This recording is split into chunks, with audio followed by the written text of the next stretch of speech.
ever mess with your endeavors. I love you just like you lessons. New mail, new questions, new money that's printing, new year, new life to live in. No fear, no stress, a given, no overextending, no L's, just lessons. No climbing over 2 hills. I love you just like you should ever mess with your endeavors. No L's, just lessons. New mail, new questions, new money that's printing, new life to live in. It's a new year, that's a given. Welcome to the new life. They say you won't, this is your life that you live. Climbing over 2 hills. I love you just like you will. New year, new blessings. No fear, no stress. New year, no overextending. No L's, just lessons. No overextending. No L's, just lessons. No mess with your endeavors. No L's, just ever mess with your endeavors. No L's, just lessons. New life, new questions. This some money that's a given. New life to live in. This some new year that's a given. Climbing over 2 hills. I love you just like you will. Climbing over 2 hills. I love you just like you will. New year. You next. New year, new blessings. No fear, no stress. No overextending. No L's, just your life that you live in. No failures. I pray that you will. Formed against you shall ever mess with your endeavors. No L's, just lessons. No overextending. questions. No L's, just lessons.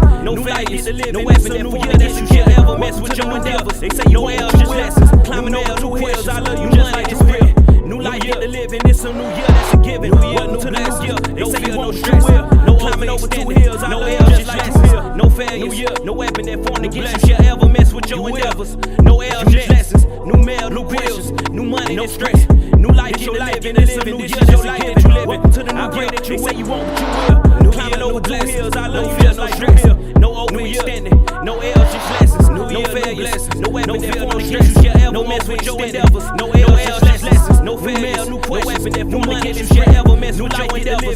No L's, just lessons. New mail, new questions. They say you money that you real.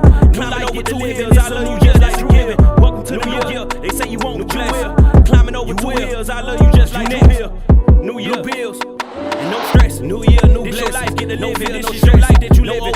I pray that you no L's, just lessons. No failures, no weapon, no fear, no stress. You ever mess with your endeavors. No L's, just lessons. No failures, no weapon, no money that you shall ever mess with your endeavors. This a new L's, just living. New mail, new questions. They say you money that's printing. Climbing over 2 hills. I love you just like that's a given. Welcome to the new year. They say you won't, but you will. New year, climbing over 2 hills. I love you just like you will. No overextending. No L's, just lessons. No failures. No weapon that formed against you shall ever mess with your endeavors. No L's, just lessons. New mail, new questions. New money, this your life that you live in. I pray that you a new year that's a given. New year to the new year. They say you won't, no stress.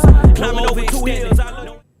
Yo, what up? This your boy DeeJay Roby, aka Jay the Barber. And it's me, Vanessa B. And welcome to this special edition of This is Bananas Podcast Talk Show with our special guests, the one, the only, Mr. and Mrs. Charles and Diana Horton. What up? Hey y'all, hey y'all. Hey, this has been a long time coming, man. How you guys doing today? We're good. Happy to be here. Man, that's what's up, man. You guys enjoyed your summer?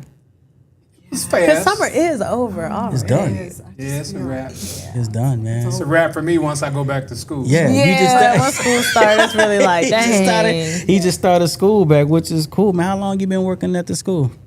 9, 10 years? Yeah. 9 years. 9 years there. In that same school? Same school. Yeah, same school. Okay. So what is it that you do at the school? So I'm the dean's assistant at the school. So not this, for lack of better words, I kind of chase around the bad kids. Yeah. But I also do a little bit more than that. Like kids that need help and guidance. Okay. Yeah. Attendance, truancy, stuff like that. Okay. So me and you should we collab because I'm the county truancy officer. Right. We've had discussions about that too. But on the east side of things, man. I don't go to the west. I don't go to the west. They was like, hey, Roby, which section of 300? It's 300, right? 301. 301. Do you want? I said the east. Give me. I feel comfortable in Carpentersville, not Hampshire. Which is crazy, you know what I'm saying? But I got my reasons out there, y'all. You know what I'm saying? I definitely got my reasons. And Miss Diana, what is it that you do? Well, I actually work. You want to bring your mic up to you because you soft spoken. How about there? Okay. No, I'm not really that soft spoken. It depends. Not to me. Yeah. You know what's interesting? They've been going back and forth like the couple off of A Living Color. You remember the couple off of Living Color? Yes. So it'd be so like they would do things to each other. Like I can remember specifically one episode where I don't know, he might have done something to her and he had to pick something off the floor. When he picked something off the floor, like a bird came out of the clock and was like, pow. And he then it went back in. He looked up like somebody shooting. You know, they was always doing crazy things that try to hurt, but they still love each other, man. Yeah. Y'all remind me of them, man. Well, and then we always give a disclaimer. Like, Okay. Because we are definitely opposites. We've been together forever and ever and ever. And so we're not arguing. It's just the way we are. So People be like, why you bring that dysfunctional ass couple? Constantly going back and forth. But you know what? But it sounds like love. That sounds like love, hear man. the I love. still love him. Yeah. It's love, definitely. I'm gonna stick on because y'all almost made me go a different direction. The parents be like, I came this morning, but the Lord told me they out in my heart. Y'all the definition of love. Y'all been together forever and a day, right? Yeah. For how long? Since we were 14. Jesus, H. And we've never broken up. Wow. Never. We haven't got like how you break up, make up. We've never broken up. Now he did go to the Army for 4 years, and we were separated, but we were still together. She put quotations on that. Yeah, Went to the Army for 4 separated. years. You know what? You ate that spaghetti. Oh my God. Hilarious. I'm joking with you. That's a long time, man. Most people can't even last 4 months. Yeah. Oh, it ain't 4 easy. days, Oh 4 no, it hours. hasn't been Ain't easy. easy. You know what? But you know what? I know we're not going there, but It's okay. that's people don't understand that's how love is formulated through trials and tribulations. Yeah. If Absolutely. anything is perfect, I don't trust it. Right. You know what I'm Y'all saying? smiling a little too much. Yeah. Y'all What's ain't never really had- going on? Y'all ain't never had no problems. Yeah. Nah, we've been good. No, I know. Yeah, 30 exactly. years, just...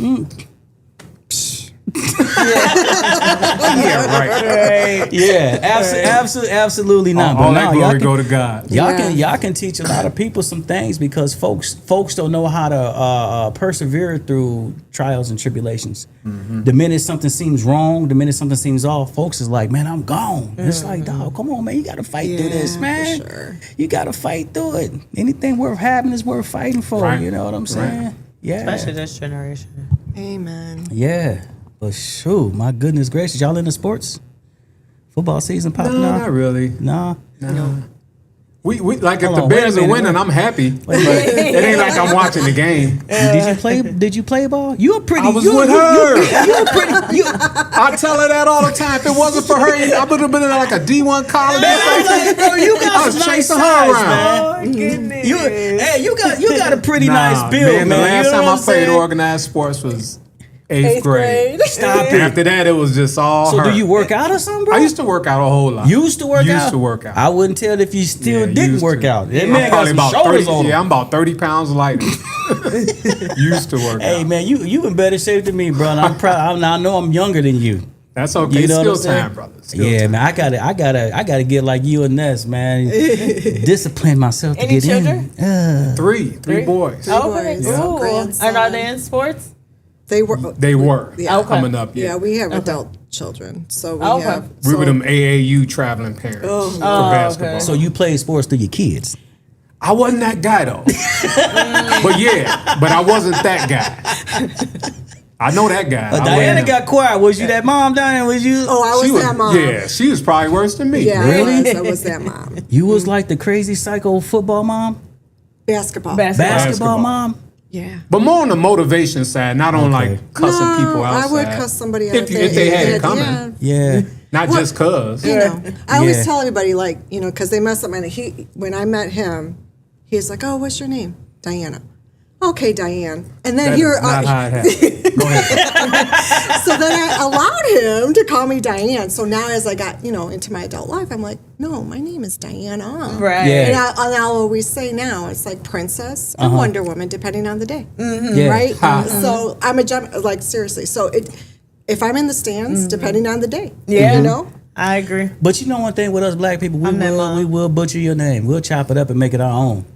Yeah. This is true. With She said Diana, but it's okay to call me But I Diana. I teach- never I said tell my- that. So that's Nobody what it in my was. life ever called me Diane. I didn't even know the name. I of never the so tell my spitting. girls to correct She's- people on their name though. It's your name. Like, Right, just that's our identity. Tell them what your name is correctly. There ain't nothing wrong with that. But I mean that's tell my girls that's all his the time. love bug. That's his Diane. Roby, she was smitten. She said, "It's Diana."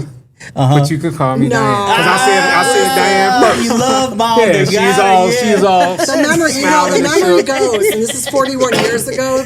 You go ahead and keep on thinking that's how it happened. But That's my story. Oh my God. Speaking of which, being a sports mom, before we get into the topic of discussion tonight, I was watching the news and this football team was playing. I think it might have been high school. And this girl comes running on the field, man, and she tackles this dude.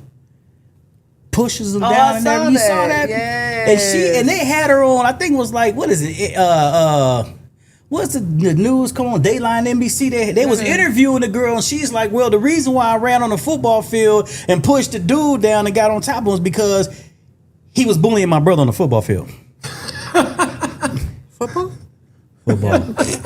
She ran from this crowd, from the stands, onto the football field and tackled homie. It was just a soccer game that was just the other day that was going viral where the boy pushed him on the ground, kicked him, and started punching. Then the dad came and was like, "Where your daddy at?" He was trying to find the boy dad. Like, it's getting wild. I wasn't that crazy. Okay, just making sure you ain't that. Just making sure you ain't that crazy. It get wild. Yeah, but yeah, we were talking. I've been seeing a lot of your posts, and it kind of like sparked my interest with. We wanna bring everybody up to speed because right about now we're all struggling.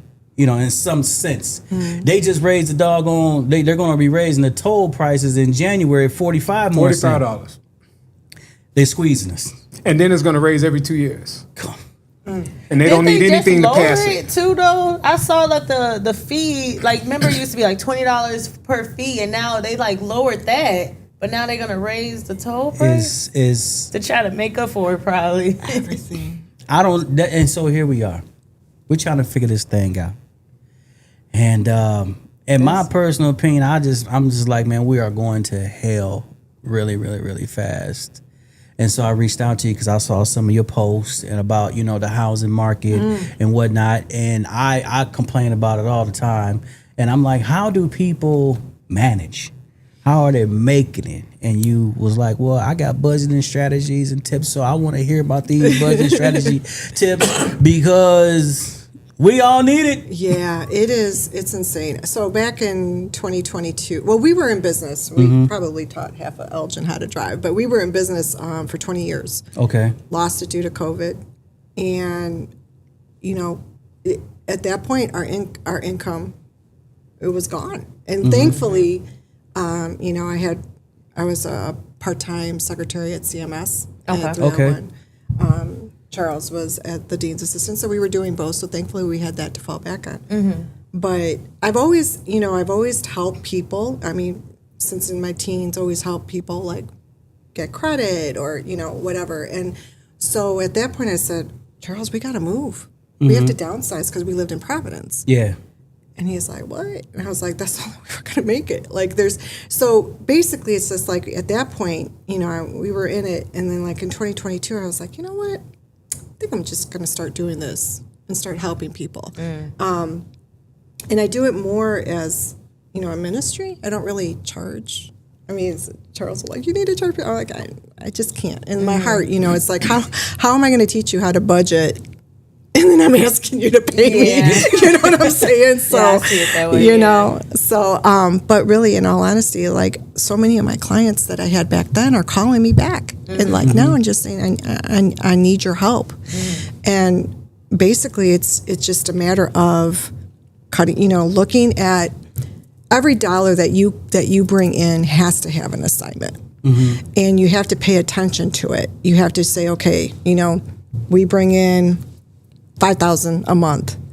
Okay, what percentage is going towards housing? What percentage is going? And you have to budget, make line items to say, hey, this is what I'm going to put towards this. This is what I'm going to put towards an emergency fund.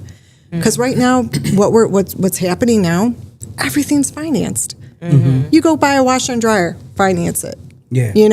And back, when our grandparents, we saved, we hustled, we saved and. For those kind of things. You go and you get a car. I mean, I had a friend that was like, had a situation with a car and currently paying $500 on a car note. They talked her in and, tried to talk her into going to 2026, $1,200 a month for a car payment. I was like, oh no. $1,200 for a car note? Car payment. I was like, you ain't doing that. Yeah. You can't. It is insane these days. Yeah, so everything, and that's what our culture is. It's just going to, let's just finance everything, and instead of us just saying, you know what, I'm going to take on an extra, do a side hustle, and really look at what are we spending money. So what I find, it's people we're eating out too much. We're not cooking, right? And so what I don't agree with is like there's a lot of people that are budget coaches. They're like rice and beans for the next 3 years. That's insane, right? Yeah. You know, we have to live. Yeah. Right. So we have to have a line item for it. You know, and when you set your budget, when you create a budget for that month, you stick to it, and that's where.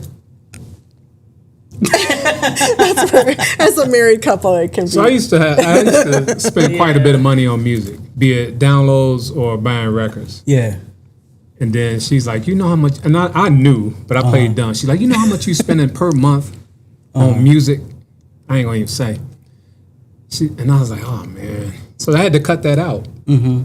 And it's not that I had to cut it out, is I couldn't afford it anyway. So I'm kind of like she just said about eating out. Yeah. For one person, it's eating out. Another person is Dunkin' Donuts. Yeah. Mine was buying music. Yeah. Everybody got their thing, you know? So if this was a show about how to become a millionaire, I probably couldn't help there. I can give you what work hard, grind out, learn about what you're doing. But I can tell you about budgeting because we've been in a situation where we didn't have. It's like, okay, how are we going to make this work? So when she said you're making $5,000 a month, that's not bad.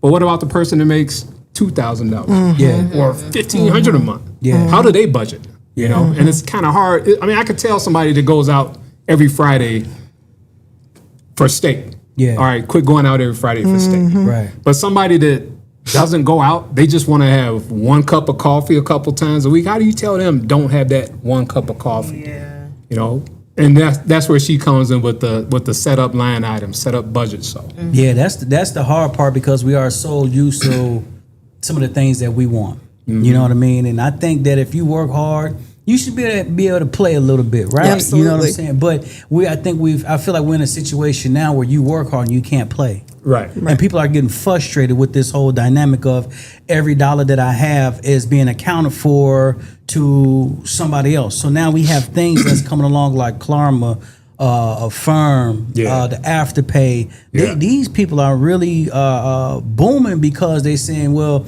you can enjoy your life. Yep. You can get what you need and you can just pay as you go. But those percentage rates and those APRs on those are bananas, where it's just like you don't ever really pay them off unless you pay big chunks at a time. Exactly. Right. And why would you if you can just keep on financing and financing and financing? And then before you know it, you find yourself in debt Yeah. over your head.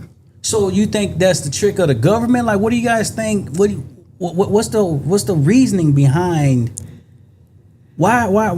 I guess I want to say, why do you think they got us in this type of jam?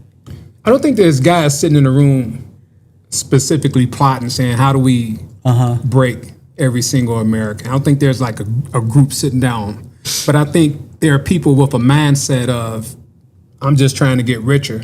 And whatever happens to those people, which I guess is kind of the same thing. Okay. You know, but you got people that don't worry about if the price of gas goes up to $6. What do they care? You know, they got boats.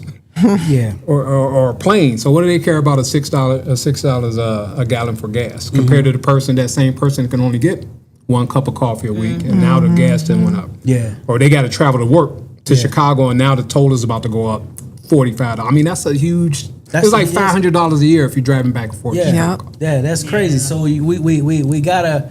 It's like we work to live, right? And I don't think that's how the Most High designed it. No, definitely not. Absolutely not. And it's, but we don't follow the basic principles of the Most High. You know.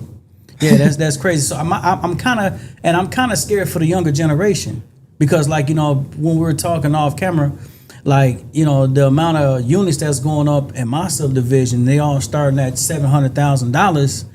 I'm like, a bank will really give somebody a 900 to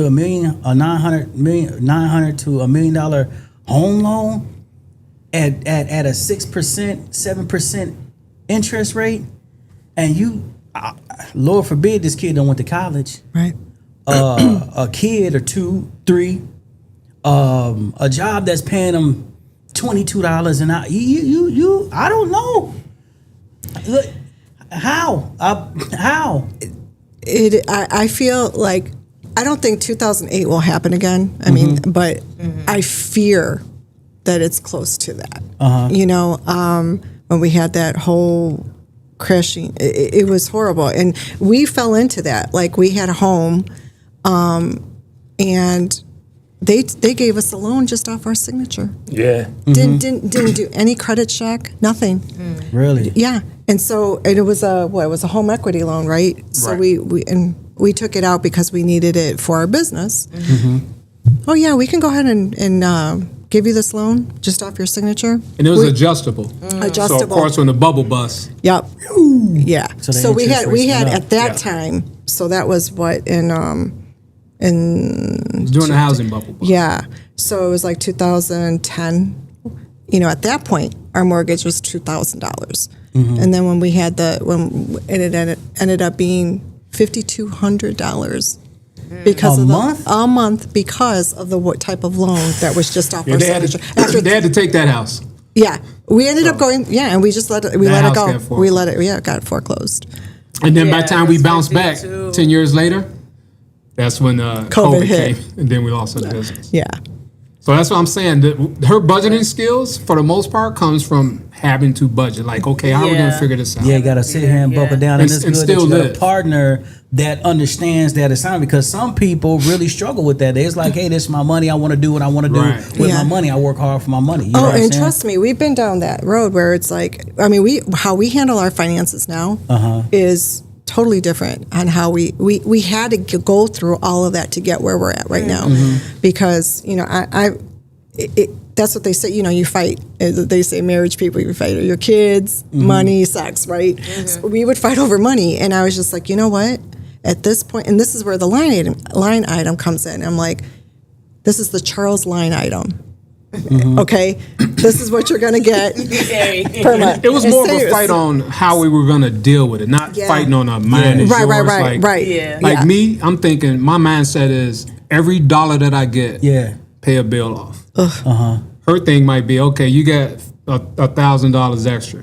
You're going to put 500 here, and we're going to spread that other 500 amongst these things. And we're going to put this amount to save for the future. And I'm like, nah, just pay the bill off. So it would be that kind of that kind of back and forth. Not if you're on a mine and yours thing, you doomed. No, it's You're over. not going to make it that way.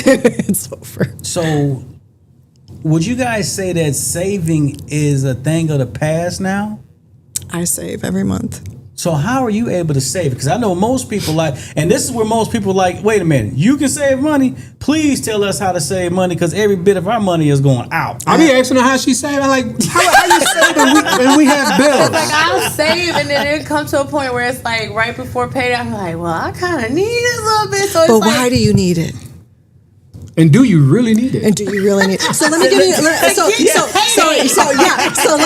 let me just say, we literally had a conversation about this, but before we came over, I was like, hey, yo, you know, it's time for you to buy me some perfume because like I'm getting low. He's like, oh, I don't want to have to charge you and put it. I said, no, I don't want you to charge it.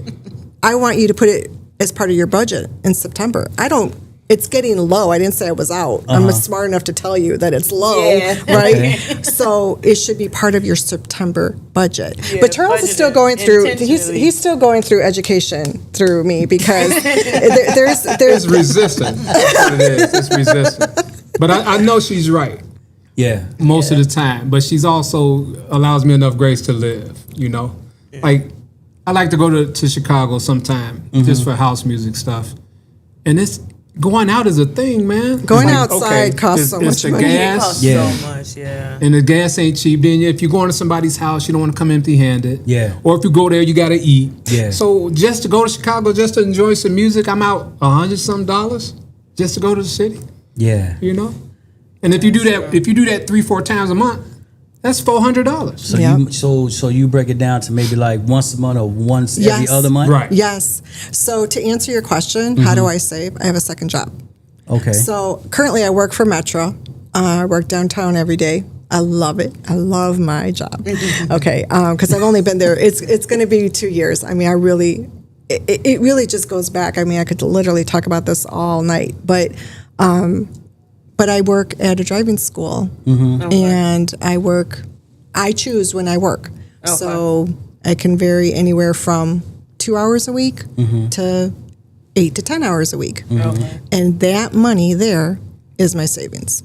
And then I work as a driving instructor after school. So after the dean's assistant's there, I go do driver's ed. For a different company. For a different. It just ended up that way. So basically, it's a must. It's so when we talk talk about incomes, we say there's 3 types of income that they talk about, right? Is it the passive, your earned income, and there's another one. You like if you in your investment type income, right? Dividends. Your dividends. Yeah. So it's important that you do have a side hustle so you can go play a little bit if you want to.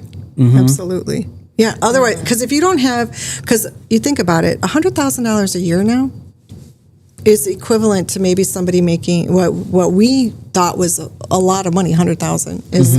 They said there was something I just read. It was, I think it's equivalent to like 58,000 a year. Really? Yeah. Because of the inflation, everything is so but you think about it, the cost of living is going up. Yeah. But the rate of pay is not. Yeah, the rate of pay. Right, we're not getting that 8-10% increase in our salary to be able to maintain what's going on right now. So, yeah. But to answer your question about the saving, I don't think this generation looks at it because they never really had to save. Yeah. Why save when you can just use those programs that you were talking about? You don't need to save. You just open another line of credit and open another line of credit. Yeah, I'm seeing those programs literally everywhere now. Everywhere. You if you go to kayaks, they had a program because everything is such expensive that they saying, okay, we'll fix your car and we'll just go ahead and put it on the payment plan because we know. Yes. And they probably upcharge. Absolutely. Even the tire shop, Bell Tire, they have a plan.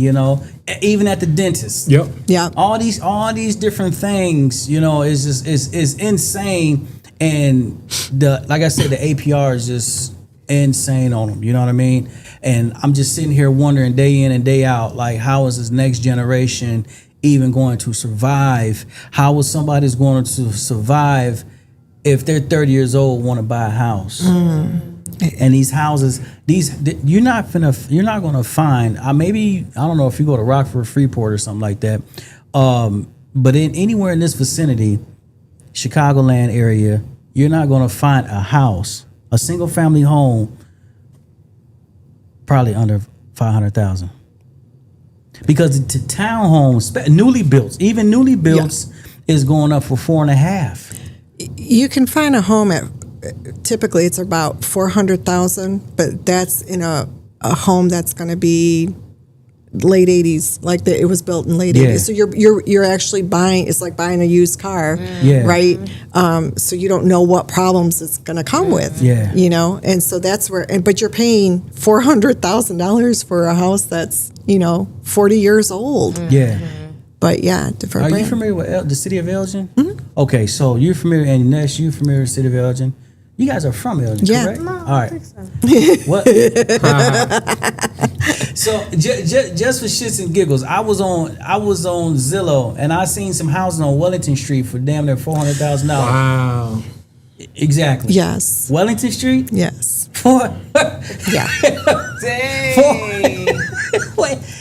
Yeah. Yeah. Okay. Sure. And that's not the clown Wellington. That's right. No. But it's generally if that would be like a starter house, and it's not one of those neighborhoods where people have maybe knocked down the house or rehabbed it, and you like some places on the south side that are quote unquote bad.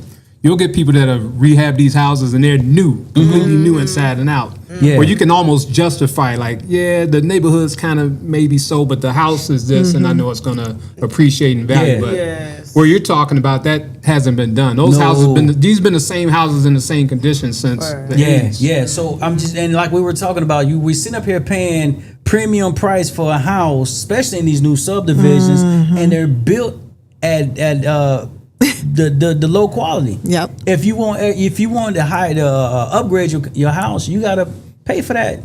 But you already paying $700,000 for a house. Yeah. Unless it don't make sense. But that's how you fall into the trap. That type of stuff is what makes me don't want a house.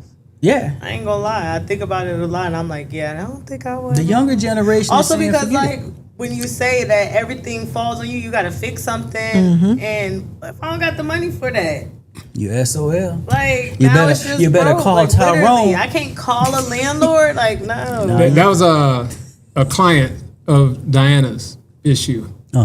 Sold the house to rent, which conventional thinking, that's backwards. You hustling backwards if you own a house and sell it to rent. But he had the same issues that you're saying. I don't want to be fixing this. I don't want to fix that. And they became a homeowner at 23. So they're 31 now, and they were just like, I don't want to be a homeowner anymore. I have to. You're telling me in my budget that I have to budget for emergency fund to make sure that I have my mortgage covered for at least 3 to 6 months. You're telling me that I need to have a sinking fund, which is savings for things that, planned, things. So like if I need a roof or if I need, a water heater, right? So you're telling me what? For a 2-bedroom home. A 2-bedroom home. 2-bedroom home, right? And so and my wife, I have a kid, my wife's pregnant. And they gotta move. And that's what they did. And so, what I advised them is because your house, and they purchased their house for $160,000, west side of Elgin by Larkin, sold it for $290,000, so that major equity, right? And I said, I said, you know what? Invest. That's what ends. That's where we went wrong because we didn't know any better. But what would you invest in? So when you're saying invest, so you get to hire a financial advisor and have them. You start off with a high yield savings account because you're going to get a return on that. You just don't have your money sitting in a checking account, right? And when you have a financial advisor, so I did work for Edward Jones for about 7 months. It is and I don't even want to have this discussion, but so this person, my financial advisor, was out of Lake in the Hills, okay, and her client, she had 200 clients. Jesus, 200, right? Yeah. Only, and I'm not even exaggerating, she had 5 people of color as part of her portfolio. Okay, so. But what I saw, just the returns on how she would invest into the market. These people, these people had $50,000. And then the younger ones that she would get, it'd be like maybe an inheritance, from a life insurance. That's what, our culture, we don't, like our parents or our grandparents maybe didn't have life insurance, right? That's why we're always having, can you help pay for GoFundMe? That kind of thing, right? That was one thing that we did in our hardest times when we lost the business, when the house got kept our life foreclosed, when we had to ask our church for food. Seriously. We paid that life insurance because we had kids. If one of us dies, then that falls on them. Or it falls on the person, on the spouse that's still there. And it's not expensive, especially when you're young, to pay the life insurance. That can really turn out to help you out. It's a bad situation, but why make a bad situation worse? It's already bad enough, right? So you don't want to have that. That was us. I just want to take my hat off to y'all real quick, man, because y'all opening yourselves up and telling like real personal things. You know what I'm saying? That most people probably would be ashamed of. You know what I mean? But it's just, that's what's up, man. My hat's off to you guys. Thank you. All glory to God. We ain't got it. We still working on it. We're trying to get to that point. That's why the budgeting is so important. Because without it, we'd never get there. Now I'm 56.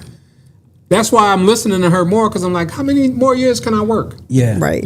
So I need to start putting something away now. And I think like somebody, like the client she's talking about, let's say they take away 30, 40,000.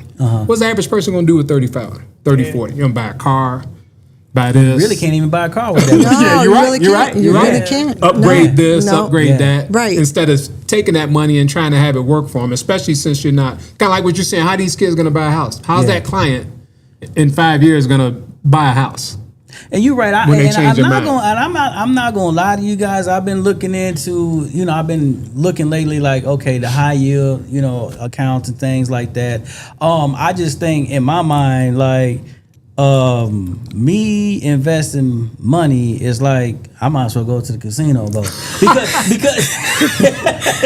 because I sat down with a financial planner one time and he was like, well, if you want to invest $50,000, we can do that. And you're with the wrong person. We can go hard at 4%, but I can't guarantee you that in 10 years you're going to be at 50 or 100. And I'm like, well, wait a minute.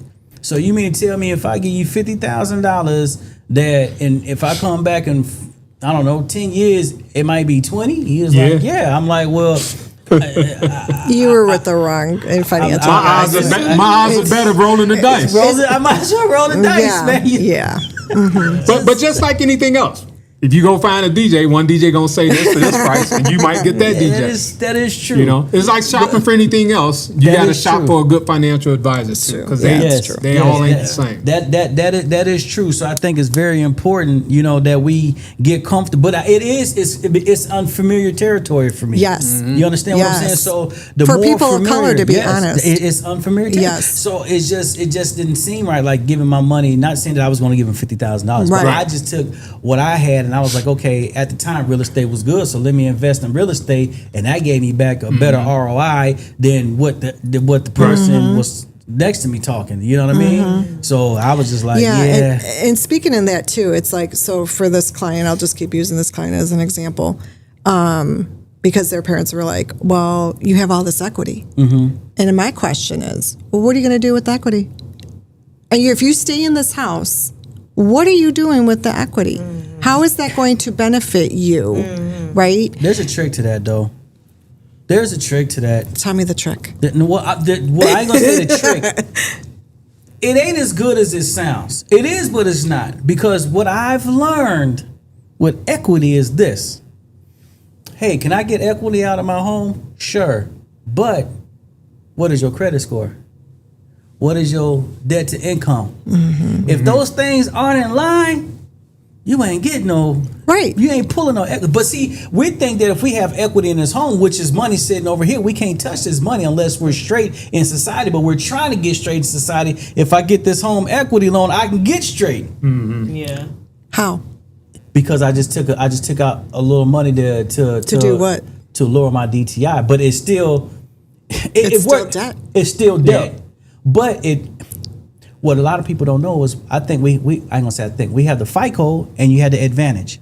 So we're lower one and up the other one. So we're constantly playing this game.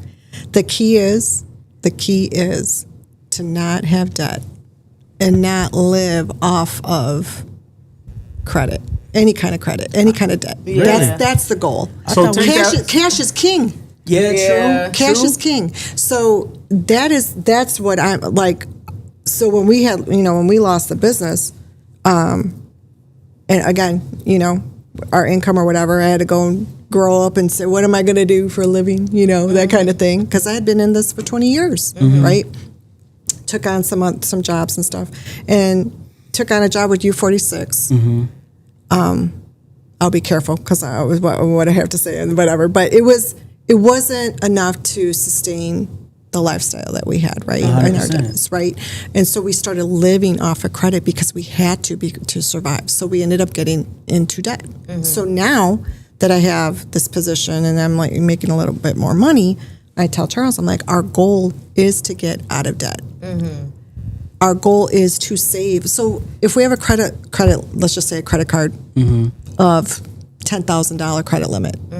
The goal should be to save that $10,000, right? So you use your debit card, and guess what? You're not going to use that debit card the way you do a credit card because that's going to sting a lot more, and it's going to make you think. I recently, after COVID, I realized finances had to get together. That's also when I realized that. I started paying off debt one by one, the smallest to the biggest, credit cards paying off, not using those. So I'm like, because once I get in that cycle, it just goes downhill. But I feel like now that I'm not in a debt situation, I'm like broker. That's how it feels. Like it feels like I have less money to play with. I've gone on vacation less. Like it feels like it's less that's happening. So the money that you were putting toward those bills, let's say you were putting spread out $300 a month toward those bills. You were already doing that, getting out of debt. I'm putting $300 a month towards this. Why did you stop putting that $300 somewhere once the debt was paid? Because everything's gone up. So if you figure she went right, exactly. So exactly. So you went and you paid $100, what $100 in groceries got you, right? At that time. Go buy those same items, it's not gonna be $100. Yeah. So that's where, but it is. That's why it is so important to know where your money is going and being disciplined. That's where the budget line comes in. Where the debt, where I feel like what changed is I don't finance, or if I finance, I pay it off way sooner than what was left. Because a lot of places of financing, after a certain time, the interest go much higher. So I would pay it off then, and I feel like now that I'm doing that, the good thing, I'm more broke because like now I can't spread it out. You're more broke, but not more in debt. Because had you not did it, you'd be more in debt. That's true. That's like a I don't know the word, but like where I'm like, dang, I want the debt because I want the money, right? But it's like I am doing the right thing. You so are. It's like, okay, just stay sturdy. It's like, but but I did have a question. When you say line item, how do you know what to put in your line item? Is it just based off of your lifestyle? Yes. Yeah. Okay. And that's where a budgeting coach comes into play. So like most of my clients, they just here's my statements and whatever. But there are a couple that are just like really, my kids are like, I don't want you to know what I have. Okay, that's cool too. So here, let's just use dummy numbers, but then you can fill this in later, right? So your income's this, your expense is this. Okay, so let's go ahead and we're going to do a line item for DJ music. We're going to do a line item for, She ain't lying.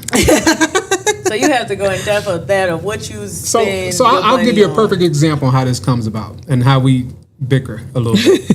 So I might want to go to the city this weekend, right? Again, it's going to be like $100 because it's gas. I got to eat. I might want to buy this or that. And she'd be like, no, you can't do that. I'm like, what do you mean we can't do that? This is not in the budget. I'm like, but you just bought that. That was in my budget. I say, then take from that budget and give me this so I can do what I got to do. So why should I have to sacrifice my line item? Or our line item. No, because there's a Charles line item, there's a Diana line item, and then there's miscellaneous. Okay, I like that. Okay. Yeah. Most of the time, when he's asking for these kind of things, because Diana's very intentional about making... It's going to be taken for I'm saying no. Yeah. And then but the money's there is my argument. Yeah. I know she's right, but I'm like the money is there. How you gonna tell that to go? And you didn't get 6 Amazon packages this week. Yeah. How can I not go? Well, that was in my budget. What you're talking about is not budgeted for. You can go in September. So I'll be like, you can go next month when that budget. So it even comes down to pre-planning. Absolutely, yes. You should be doing a new budget every single month. The last week of the month should be you. What are you going to do in September? What if you didn't know you needed your Amazon at that time you did your budget? You don't get it, or do you? Absolutely don't get it. Just don't get it. And then the next month you're like, okay, I got to buy some stuff from Amazon. Dang. How do y'all continue to stick to your discipline of not going outside? I was gonna say that is discipline. That is very. Sometimes you don't. And then that's when that credit card bill starts to creep up, and then you're like, all right, I gotta stop. Stop playing. Like my credit card bill didn't start going down until I stopped buying music. He's not. I'm like, wow, the bill is going down. I mean, and it was only like maybe a couple hundred a month, but if you spending that on music, And my thing is or, this. or going to the city 3 times a week instead of 3 times in a month instead of just once. Just had to be picky. So my thing is, if you're going to use a credit card, you do want to you have to be smart in how you use a credit card. You want something with points, but you have to be a balanced payer. So whatever you're charging, which is, this is not him. So he carries a balance. Whereas my credit card is paid off. Not all of them. This is true. But And you know why hers are not all paid off? Because she's taking and putting in those budgets and saving. And that's where we differ a little bit. Okay. Because I'm like, no, pay the bill. Why are you not? You got a credit card bill, pay off the bill. Aren't you supposed to keep an open line of credit though? Like keep somewhat of a balance on there? So you have to, no, you don't. So if you use it, right? And it's the utilization is the key. Yeah. So let's just say it's $1,000 credit limit, right? And you know it's for groceries and you budget $500 for groceries, right? So you're using over 50% of that credit limit, right? Yeah. So it's the utilization that they're looking at. And so do you tell people, because people will go and pay money to Lexington Law to fix their credit when they don't realize their credit is really damaged because of the utilization of the credit. Right. So these people is scamming the mess. Yeah. It's people, this listen to this. I'm telling you guys the truth. If you want your credit score to rise, you have to make sure the utilization of your credit card amount is going down to 30%, right? Yes, 30%. 30%. They say less now. Or 30%. These people is nuts. they changed. I think they changed you squeezing everything out of us in the world, and you're telling us don't use your credit card when I got to use the credit card to pay X, Y, and Z, and they know this. It's like, what are you gonna do? I tried this, so I was like, okay, let me keep a balance on my credit card, and it's been a year now. I tried this, just a trial and error type thing. I had a high balance. I paid it all the way down to $200.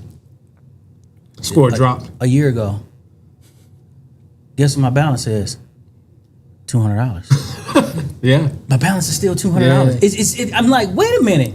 I paid it down to $200. I pay monthly on it, and my balance is still $200. A whole year later. That's why I'm like, these credit card companies is insane. Yeah. Because they charge you a monthly charge. Like you get charged monthly even if you don't buy something. Yeah. 33 cents. Yes. I just had to have a talk. Like it's paying me. I said you got to get rid of this yearly thing because I'm paying to use your card and I'm not really using. So either eliminate the yearly or I'm done. Like, we'll do it for 6 months. I'm like, in 6 months, we're going to be having the same conversation. You know? Sure did. I get a monthly interest purchase charge. Yeah. And I'm just like, dang. And if I got to pay $150 a month, $100 of that goes to the interest purchase charge, and you're only taking $50. And when you're trying to build your credit back and you get these kind of predatory cards, when 6 months go by or a year goes by and you know you've been doing well, look at the terms and conditions and get out of that card and get a better card with a better interest rate, no annual fee, something that earns better points. Like the card that I had when I first got out of debt, they take your savings and they put it on the bill. So if you earn points, those points are put toward the bill, not in your pocket. I'm definitely currently looking for one with points. Do you know why when you pay off certain debts, credit score go down? I paid off my car and your FICO went down because it works the opposite. Yeah. That's why it'll go back up, but it does take a dip initially when you pay it off, which seems really, really stupid. So weird. Yeah, because like she said, cash is king. FICO hate cash. They do. They will tear your FICO score up. Oh right, because it's like the longer that you right? No, the more you owe, FICO loves. The high, look at that. When it's you go to Experian, between it. there's you go to Credit Karma. Credit Karma is going to give you a totally different credit score than Experian. Yep. Experian is going to have your FICO score on there, and the more debt that you have, the higher your FICO score is, which is insane. But the lower your I think it's advantage is what lower your advantage is. Yeah. So they got us by the you know what's. Sound like And in my case, that difference is like a 50-point difference. Oh, I can see like 50, 10, 12, but a 50-point it'd be a difference lot, between the it two. was a lot. And so we got to figure out what are the banks, what are these people looking at when we want to go get things? If I want to go get a home, what are they looking at? Are they looking at my Advantage because that deals with credit cards, or are they looking at my FICO because they're saying, okay, you're paying with cash and we don't like that? Like it's tripped out. Like a lot of these things I'm learning along the way, and just like how you guys are saying, like I was sitting here paying my bills, and I'm just like, yo, I don't have no money at the end of the month. That's kind of weird because I used to be able to save $400 and $500 a month. I'm just like, it's gone. Where did it go? That's why you write everything out. That's why you kind of like do what she's talking about. Everything. Yeah. I was pretty much routine, man. You know what I'm saying? Like, and I'm just like, man, I gotta check stuff. Then I was like, okay, let me get the digging. Then I seen that my home insurance went from $1,500 a month, it doubled, and I'm like, what the hell? Like I called them like, yo, my insurance, I just paid it. They was like, yeah, it went up to like $3,200 from $1,500. Car insurance did a big jump last year too. So, Folks, I'm trying to tell y'all want to be homeowners. I'm not trying to scare nobody, but this is what's going on for real. And then so I have the kids having to live at home now. So do you think that's a true statement or? Oh, for sure. So like our son Cameron, he's going to NIU. He's going to have, student loans. And he chose NIU because it's an in-state university, so it was going to be, cheaper and stuff. But it didn't seem like it. no, but he said, he goes, I just don't want to start my life in debt. So will you, Dad, let me stay here for 2 years so I can get out of debt? Kid, like, listen, if college ain't your thing, go to the service or something. Because a trade, go do a trade or something. Because I don't even know how they promote college to kids anyway like that. It's a trap. Yeah. To me, in my personal opinion, I'm sorry for all you educators that's out there, it's a trap because these schools cost so much doggone money to go to. Yeah. And these jobs are not paying people what they and then they send us off to school and say, well, go get a degree. Well, go get a degree in what? In what? Because the degrees that you're getting now, it's just a piece of paper, right? We might as well say we got a Penn Foster. I don't know, a DeVry. I don't know. But one thing I will say, so like I said, I work for Metra, and the department I work for is training. So it's all for the conductors and the engineers. So the engineers who run the trains and then all the conductors. And so I am part of the interviewing team, and we look for people who, we don't really care what kind of degree they have. It's because of the fact that that it was the discipline, the perseverance of them getting. Yeah, that's what it is. That's what they're looking They make at. good money. Those engineers. They do. If y'all, hey, It's hard work. Metro's going to be hiring, so if y'all need to, yes, Put me in, man. Ain't no third shift though, and right? training. Well, you're going to get. I mean, you're going to have to make. But in training, The come up is tough. yeah, the come up is tough. But in training, just training alone, $85,000 just to be a conductor. In training. That's out the gate. How competitive is it to get into being a conductor though? It's hard to get in there. Yeah, I'm about to say, I'm pretty sure it's hard. Yeah. Yeah, because I tried to railroad back some years ago. No luck. It was terrible. Definitely terrible. So, so strategy. So we just look at, so you saying have identify your line items. And then from there, come up with a monthly budget. Is this a combined budget, or so do you have two budgets, a combined and an individual budget, or No. It's all one budget. Okay. But our line items are just specific. So, X amount of money goes to savings. X amount goes to our expenses. I mean, really, it's. I don't know if you've heard. I mean, Dave Ramsey. He is somebody that's been around forever.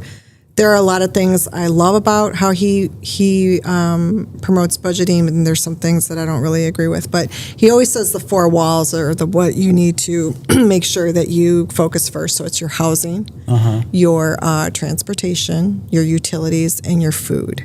those are their 4 walls. Okay. So that is what you want to make sure that is off the bat as far as your budgeting is concerned. And then whatever it is, whatever it is that you're interested in, I mean, line items, birthdays. Like I have a line item for, just birthdays, anniversaries, weddings. I put a little bit of money towards that, and then there's times too, it's like I have to shift it. So like maybe I've built up my birthday fund in 3 months, right? But now I need to look and say, oh, dang, we need to get some landscaping done in the house, right? So for the next 3 months, I'm shifting that line item. That's why you have to do it every month. Yeah, that's a true display. Because I'm like my brother Charles over there. DJing took a whole lot of my money. A lot. Yeah. Because I think it's necessary. You got to invest in yourself. You know what I mean? And I feel like if I invest in myself, I go do a gig. It might take me 3 or 4 gigs to pay off for this new controller. But that's what I think. But then I just get impulsive. Yep. And just get the. So are you buying the equipment and financing I know this might be a personal question, but are you buying it first, financing it, and then depending on the gigs to pay it off? Or are you saving that money that you're getting from the gig to buy what you want to get? Because there's a big difference in all of that. So this is how I play with my money. That's her line. Play with the money. This is how I play with my money. So I got my income from my job. That goes over there.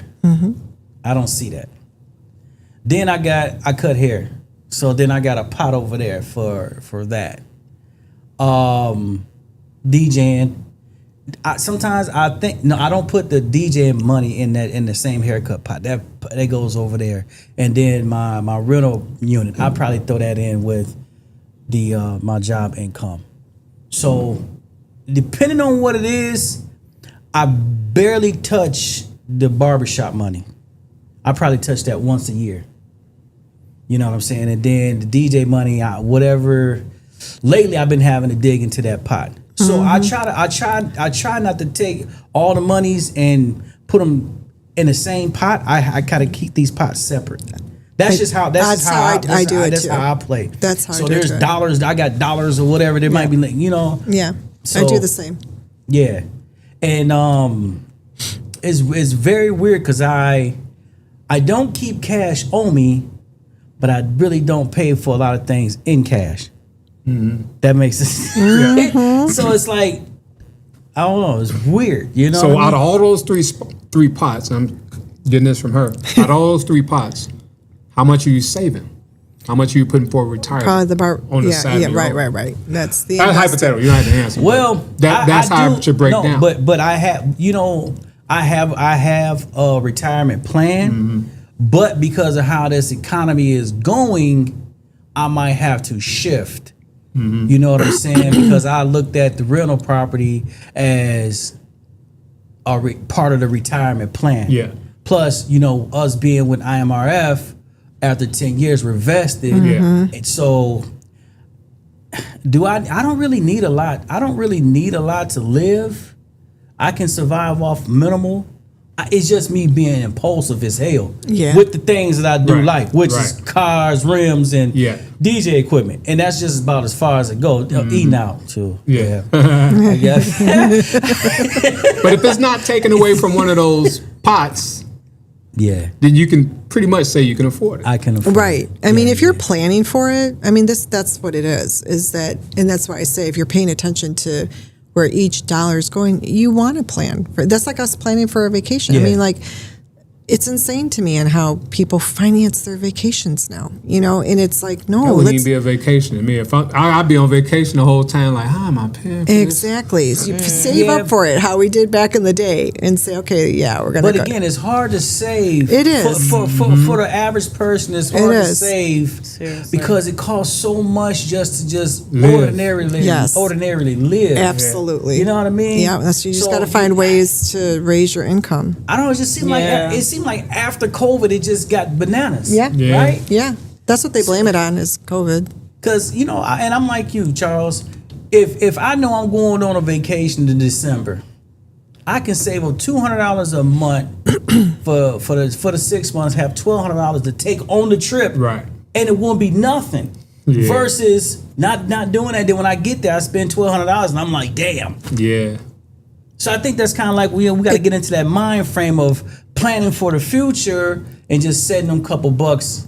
And you have to be able to do those things without guilt, because there's so much emotion that comes with money, right? So you have to be guilt free when you go on that vacation and pay $1,200. Like there was, I think we went last summer. We went somewhere. I think when we went to the Dells with the kids, right?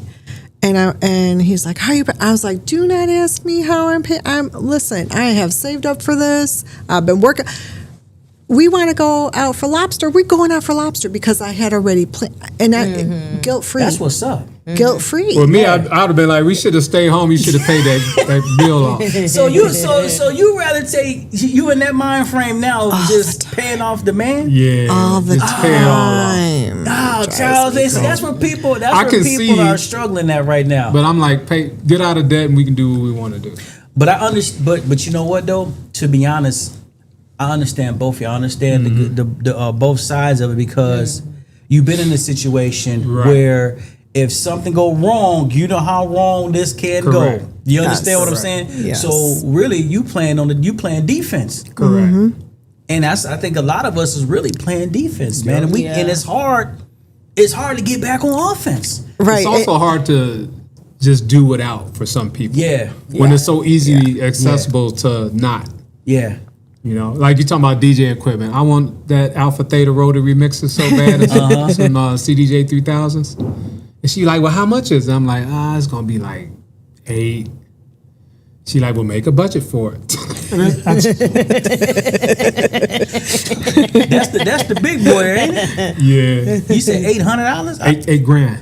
Is it $8 grand? Well, the mixer's $3 and the tables are like $2,800. He can get it in a year if he's and disciplined. She like, well, just budget for it. That's right. Yo, I ain't gonna lie to you, like, man. I thought I didn't know them bad boys can get that much money, man. I thought the most expensive one I seen was like $3,500. Nah, them CDJ 3000s are like almost $3 a piece. Jesus. And then the rotary that Pioneer rotary is like $3.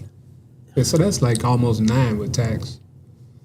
And I'm thinking like, okay, I drive a 2008 and a 2007. What I look like spending $9 grand on some DJ equipment? I do get and it'd like be that different too. if I was like you, where I'm doing gigs where it actually pays money. But the gigs I do is like house gigs. They don't really, when you go in the city, unless you're on that level, you're not really getting paid like that. You're doing weddings, you can justify it. Like this is like 9 weddings. Yeah, it's like 9 weddings. Yeah, yeah. That's why I try to tell people, man, you want to get into the wedding scene, because that's some good money right there, man. Sure enough, make a budget for it. Yeah. If you can't make a budget for it, then you need to. Yeah, if you can't pay for it cash, you can't afford it. I'm quite sure there was that Z Sounds. If I go to Z Sounds and say do it, I probably won't have to give them my card. They'll just open a line of credit for me to do it. Yeah, they will. Yeah. Because they figure, hey, you know what? People are struggling, so we're gonna take advantage of Some this. of them do no credit check. Yeah. Yeah. So I'll start the month with the budget. I'll know what bills need to be paid, where the money need to go. But once I see that I got money left, That's that discipline. Yeah, that's yours is where, a discipline part. Yeah, that's where I'm just like, oh, I got extra money. Yeah, But see, I'm that's like, where- okay, I'm gonna go buy them shoes. But that's I'm gonna go do in all honesty, you think about it. If you want to be healthy, you got to go to the doctor, right? If you want, we do need money mentors. We need somebody to mentor us to say, hey, like my son called me and he's like, Mom, I'm having a moment, blah, blah, blah, blah. Okay, let's talk about this. You know, don't try to have where it's like you don't buy something, like you said, impulsively, where it's like, okay, you're going to wait 24 or 48 hours. Trust me when I tell you, after you do that, it's like, I don't really want this I gotta get anymore. I've done it that be before. eating me. Yeah. I dream about it in my sleep. Like I got to have it. Yeah. Then wait 72 hours. I just made a bad investment. I just got a new controller, the Rain System 1, which that has this got the it's a standalone unit. Yeah. And I love it, but I hate it. It's like a piece of shit, but it's because it can do so many things. Yeah. But I'm just like, I thought you ended up selling it. No, I sold an MK. Okay. Yep. So I got the Ring 1, and it's like it was the newest thing out, and I'm just like, I gotta have it. Yeah. And in your mind, those things get the, and nobody really cares. Right. You know, Right. You know what I'm saying? They But don't really care. I brought turntable sets. You see the turntable sets? Those never been out of the house. Oh my Why do I gosh. need turntable sets? You know what I'm saying? Because Eddie was like, "Do you know how to do turntables?" And I'm like, "No." Then he was like, "Well, then I bought them." And they ain't been on turntables since. But then, you buy turntables, now you got to buy records. Well, no, they the The digi ones. the digital ones. Yeah. No, I'm not old school, brother. Hey, listen, if it was like that, I wouldn't be DJing. I promise you. I'm not carrying no crates. I hate even breaking the stuff down and putting it in the car at the end of the night. Yeah, a lot of it's discipline. A lot of it's stuff is going up, but a lot of it's discipline. It is discipline. 1 month. So this is perfect timing because we're about to go into September, right? So just for the 1 month, I want you to both y'all look at your What you gonna income. tell your mama? Look at your Child, she be on me about look it. at your income. She be pay your rent. Yes. And you're expensive. Pay attention to and then try to have just 1 weekend out of September, no spend. Nothing. Not a thing. Is weekends usually your thing? Your spending time? Actually, no. Football is just we be at the field and stuff, and then Sunday I'm home resting. So actually, that might not be hard. I actually am in the house more on the weekend. Weekdays is when I'm just moving. So then pick 3 days out of the month where your prime time that you normally do. Like, so whatever it is, you know, if you're going out to eat because the kids, you know, it's fast, whatever. 3 days out of the month, no spend. Don't spend anything.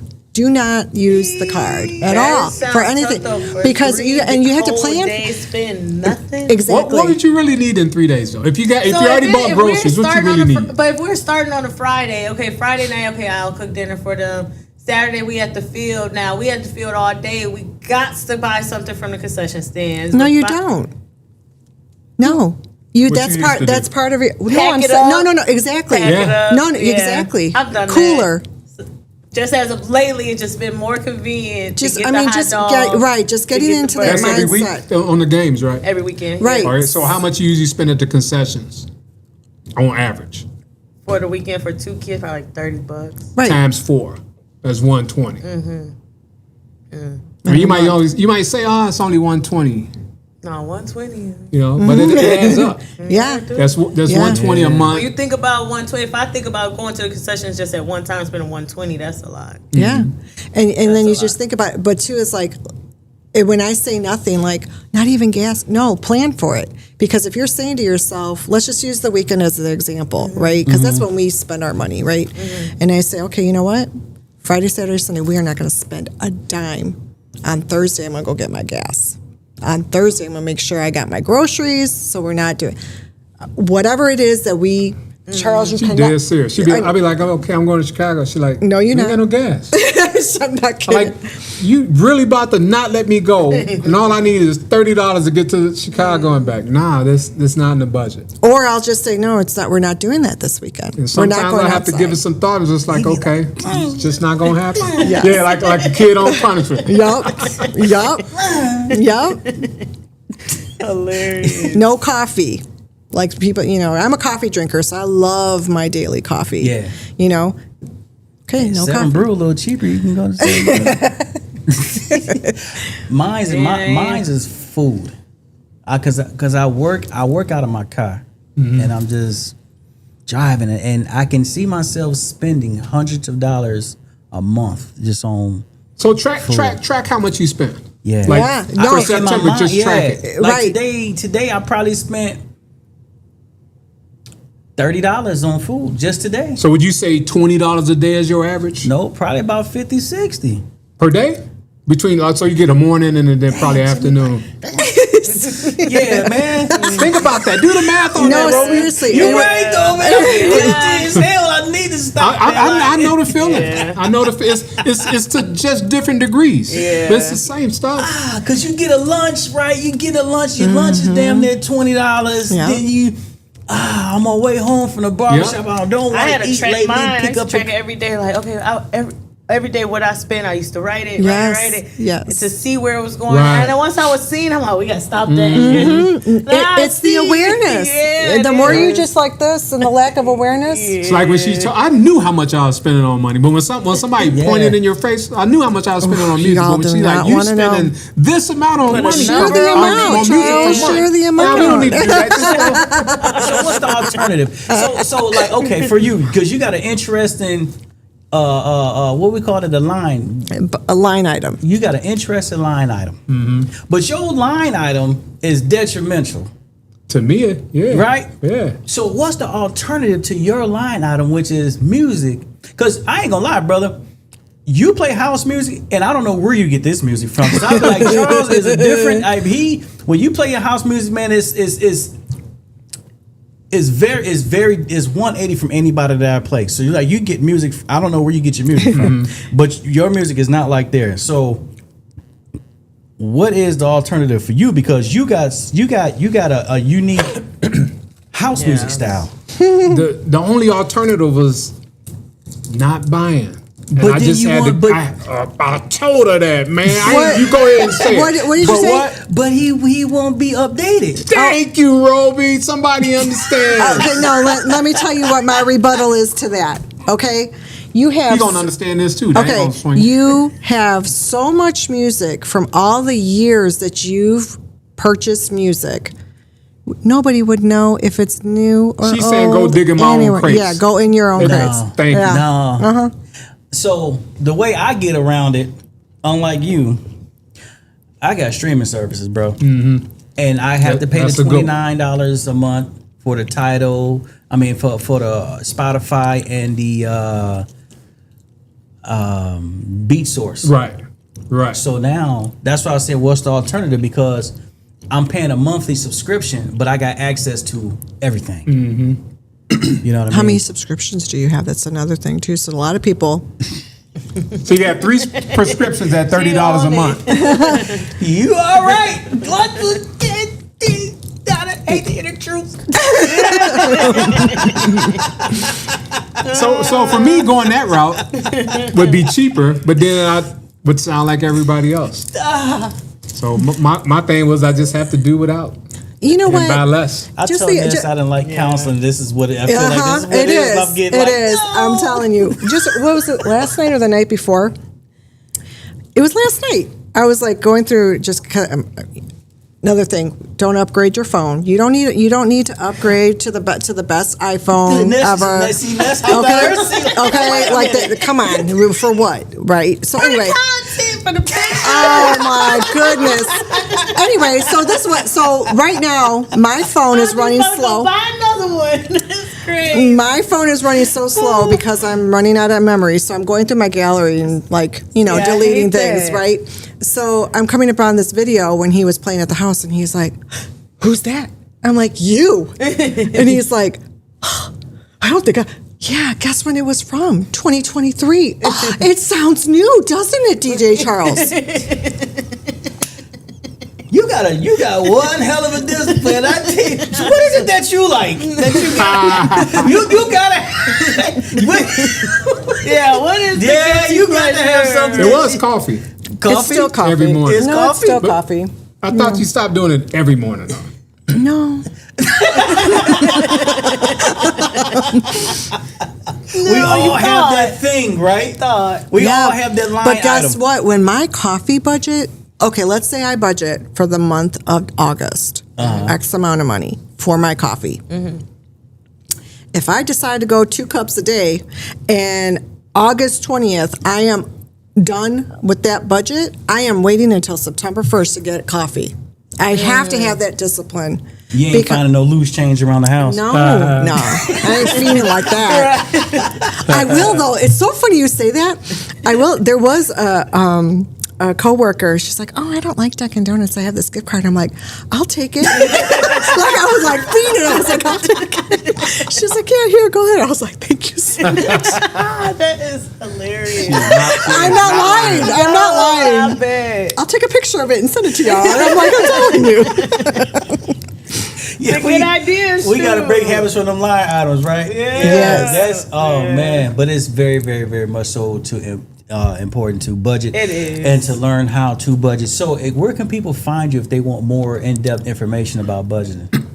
Basically just, on Facebook, or I can give my phone number out that too. I can put it in the chat or whatever, but yeah. Do you ever run into people that's in denial, like myself? All the time. I live with one. But Roby, it's an awareness denial. We know it's an issue. Yeah. We're just resisting. Don't call it denial, just resistance. Man, I'm sitting over here thinking to myself, like, damn, I am in the straight denial over here. Like, I don't want to hear no more about myself. Yeah. You will. The whole thing is like, my email address is freedomfinancial526@gmail, right? And you really do have a sense of freedom. You feel that freedom when you have control over your finances, right? So that is the goal, is for us to feel free. You know, we want to feel free. I feel free when I spend that money on that gift thing that I learned that my I got to have it. And then I sit there and be like, why did I just buy it? Buyer's remorse. But how do you budget for things unexpected? That you have to have I call it A line for that too? yes, I call it the sleep well fund. Okay. Yeah, not an emergency fund, a sleep well fund. I never heard of that. Sleep well fund. I named that. So it's basically, you want to be able to sleep well. And you can start off, I would tell my kids this all the time. I don't care if it's $5, $10. Before you know it, it's consistency. It's like anything else, right? Like you go on a health kick. How are you gonna? Oh, you got to eat healthy consistently. You got to work out consistently. It's the same thing with your money. You have to just be consistent with it. That is true. That is true. That's definitely. I also have challenges I run into too. a lot. Yeah, it's unexpected, expensive. But I'm like you. So when it comes to like, I do sit back and say, well, what am I really spending money on? Because if it's not nothing out there that I want, then I really don't spend money. Like, but it still disappears. So I'm like, that's like, if it's disappearing, I might as well spend it. You know what I mean? Because it's disappearing. That's why that $200 bill didn't go down. Yeah. It's going somewhere. It's not evaporating. Yeah. We just don't see it. Yeah. True. And I'm just like, okay, I guess I gotta find another hustle or make more. But why find another hustle? You seem like you're in a good spot. It's not the hustle. It ain't what you make. Like they say, it's what you spend. I done dug myself a hole and I got to get out. Right. That's the thing about it. You know what I'm saying? It's like, and I got myself out of it once before. Mo haircut. And I put myself right back in it. You know, I'm like, damn, Jimmy, like, come on, man. You was just there. Yeah. So I'm not gonna lie to you, bro. Credit cards is like the devil. It is. I don't even know where mine's at, and I'm happy about that. You know what I'm saying? Like, they're scattered around here someplace, and I don't even want to look for them. She cut one of hers up and hung it on the refrigerator. Yeah, because I paid it off. And let me tell you what a credit card company did to me, because I didn't use it for a minute. They lowered my limit. Yes. Like, oh, okay. That happened to me too. Yeah. Insane, right? Yeah. You don't want to spend money with us. I just was asking somebody that. I'm like, I thought if you like do good more, like it goes up. I'm like, I've been at this same amount forever. Ever. Sometimes you just got to call them and say, hey, I need an increase. First thing they're going to ask is, do you make any more money? Yeah, do you make more money? Yeah. So that's what it is. And since we're talking about you buying music, you've been DJing for how long, my brother? 85 off and on, but probably steady the last 10. So what kind of genre of house music is it that you play? It's mostly soulful, disco, a little bit of rare groove, but not too heavy. Just because I can't afford it. A lot of that stuff is you can't find on digital. Yeah. So you were asking what's my workaround? I can't buy records. So I have to buy a lot of digital. Is there you got a favorite house DJ? I have a lot of them. I like Emac's a favorite of mine. You know Emac. Yeah. Shannon Chambers, he from Elgin. Moody Man, I like him. He's real eclectic. Most of the Chicago DJs I really get down with. Okay. It's talking about Rare Groove. Guy named Darren Jones. He plays straight Rare Groove, straight vinyl. Guys like that. And then you have your mentors like Chippy, and you got people that who are trying to get him into producing. Okay. Yeah. You good with messing with the stuff, bro? No.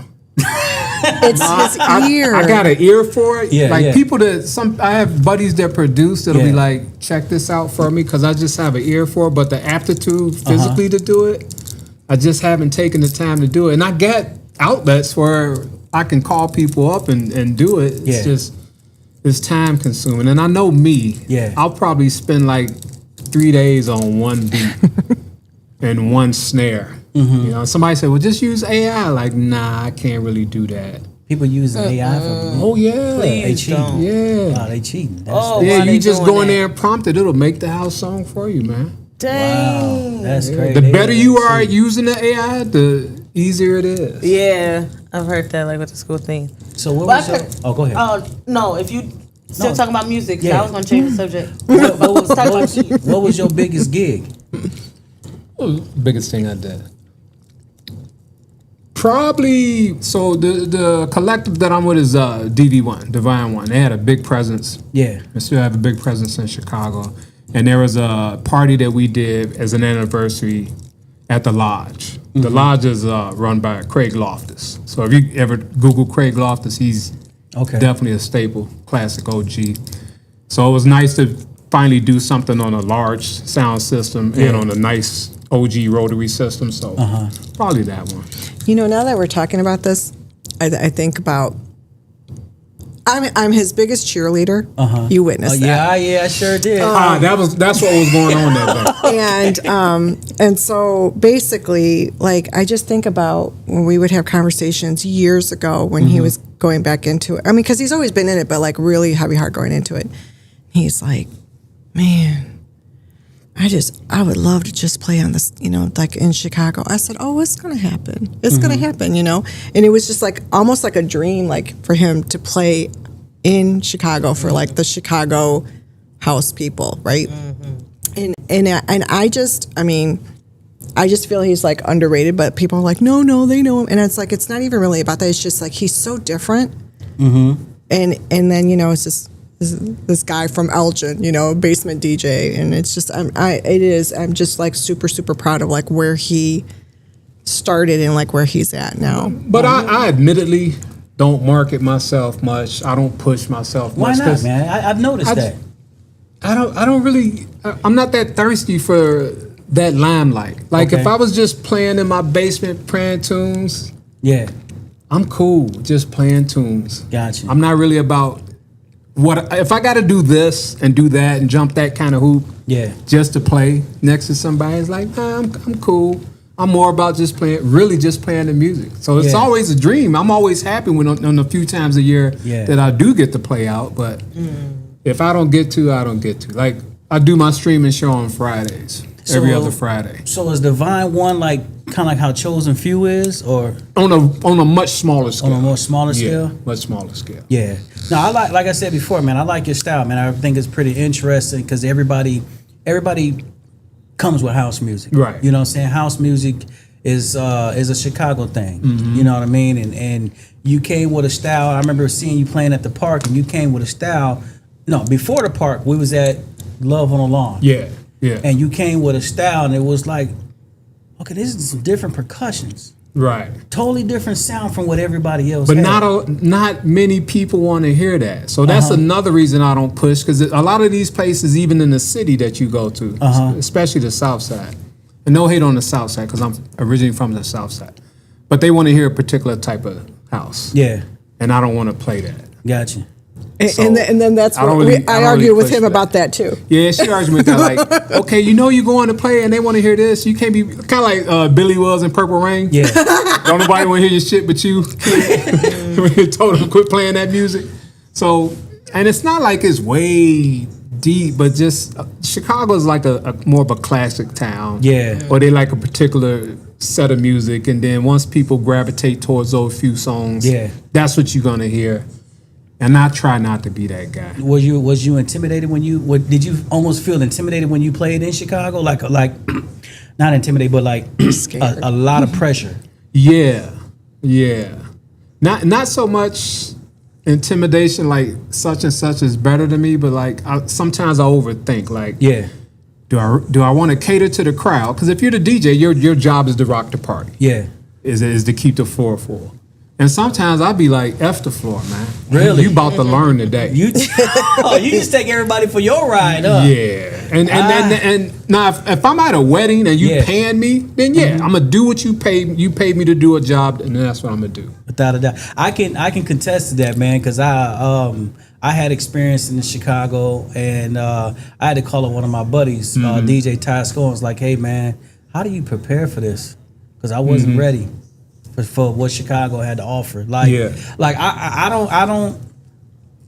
DJ'd on the main stage, but it was like how you said, man, they wanted something totally different from what I was throwing out there. Right. And I'm like, well, what do you want? Like, I'm throwing out. They was like, nah. It is almost like I had to live there, be there to understand what they was talking about, man. You know, so I haven't really done the South Side. I did the West Side, and the West Side was kind of like intimidating in a sense. And I was just like, man, this is. I wonder if anybody else ever experienced this, man. You know what I mean? You guys, I would say the majority of DJs in Chicago, and some of them play really well, but a lot of them do cater to the crowd. But there's an argument that that's what you're supposed to do, cater to the crowd. I'm just not that guy. I'd rather pick the crowd that wants to hear what I want to play, as opposed to me being in a place where they don't want to hear what I'm playing. 100%. But since you bring that up, how did you prepare for when we played? Because when I told you I liked your set, I was not BS, and I really he won't say nothing. Like, damn, he wouldn't say dude, it. If he got down because they say Roby's gonna be on there. He's not really a house DJ. I'm like, so he brought some tunes out. I love music. For one, right? That's the thing. And that's the thing. I don't know if you know, but I'm a COVID DJ. So this is my 5th year, you know, DJing. But when it was brought to me, like, hey, you know, I don't know how I ended up there. Yeah. But they was like, you're not a house music DJ, and I'm just like, well, I can play music.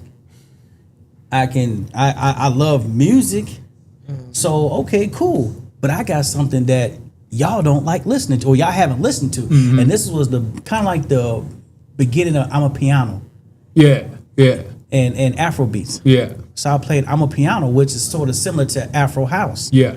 You know what I mean? So I just blended all that together.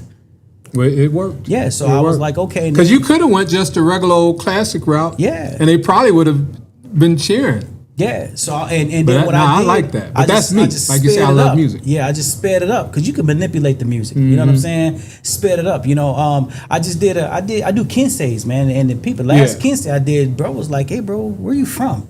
Like he was like, looking because I played 8 hours of straight. Can't even think of it. Cumbia? Zapateo. Okay. Zapateo, and I forget to start with an H. Humpango, something like that. Bro, they was dancing all night long like that. If I love music, I just listen to the beat. Right.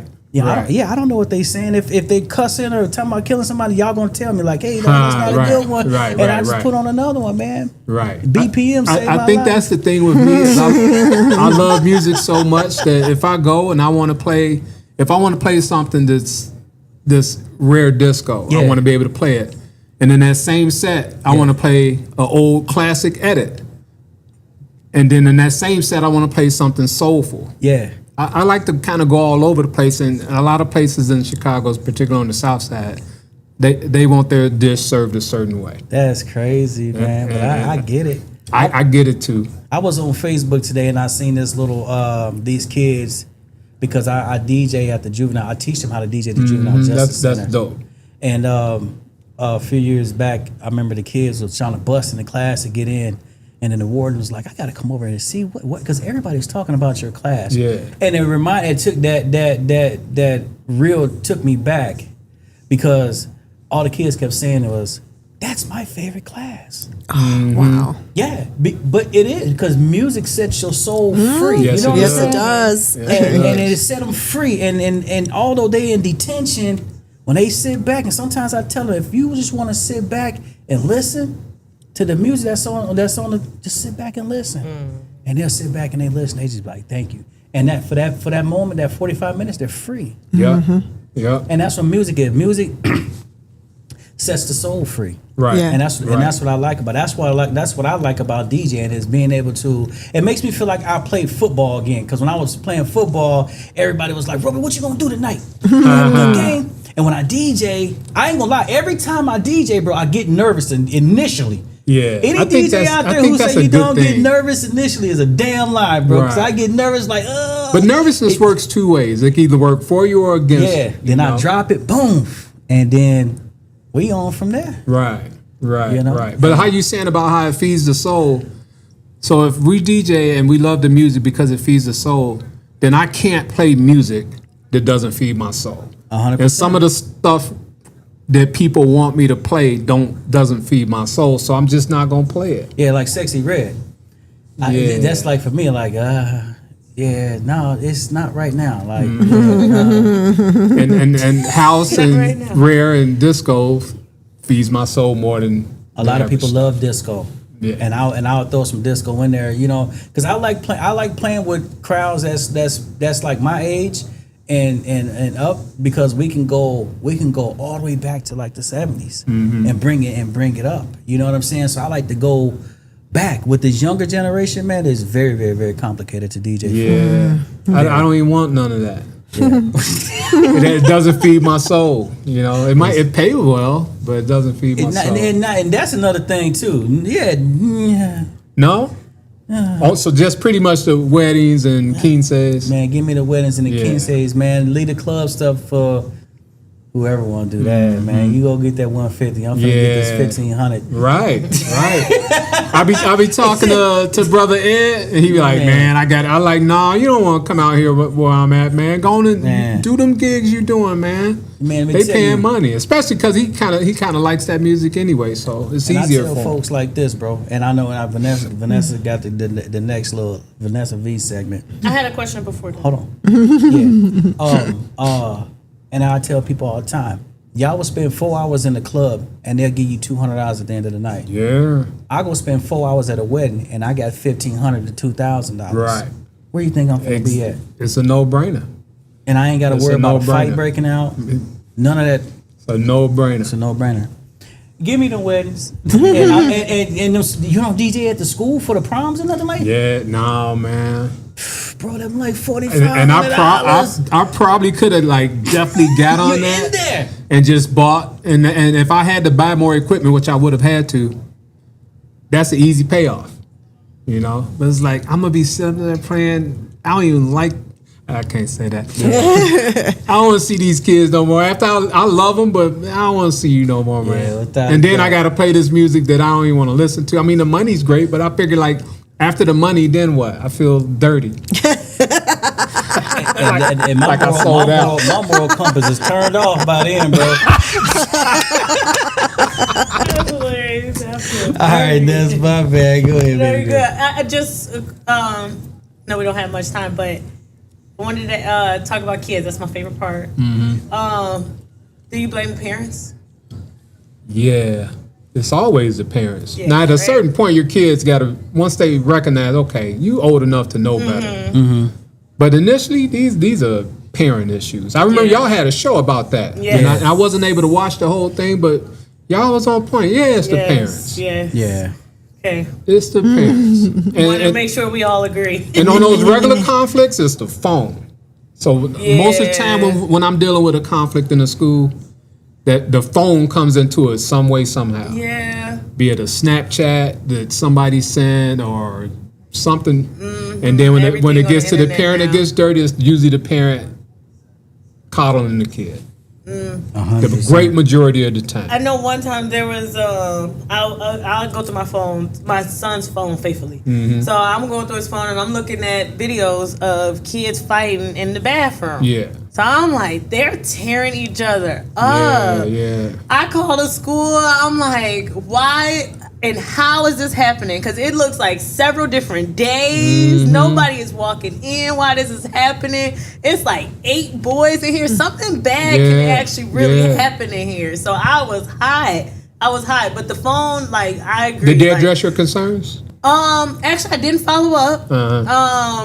And they made a lot of excuses though on the phone. They said like sometimes it's during their lunch periods or passing, and the kids, they don't know that all the kids are in there. They made a lot of excuses, so it was like I kind of took it as like they passing, but I do make it known that I know, right? I'm letting y'all know that I know what's going on. So I also let them know that I know the kids and their parents and all that, and I would be speaking with them. I don't care what y'all do. So I didn't actually follow up, but I hope so.